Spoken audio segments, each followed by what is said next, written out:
How to delete story on Snapchat. Hello everybody, welcome back to my channel. This is me, Bipin Misnat, and today I'll guide you on how you can easily delete story on Snapchat. Well, the process itself is actually pretty simple and pretty easy, so let me guide it through. In order to delete story on Snapchat, simply go ahead and open up Snapchat.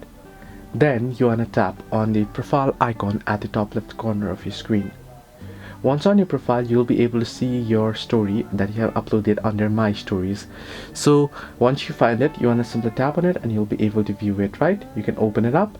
Then you can tap on the three dots option at the top right corner of your screen. Sorry, right here, but you want to tap on three dots and you can see delete snap option. Tap on delete snap and delete it, and it'll be removed from your story. So this is how you can delete story on Snapchat. Hope this video helped you. Do like and subscribe, and do not forget to leave a comment down below if you have any further issues.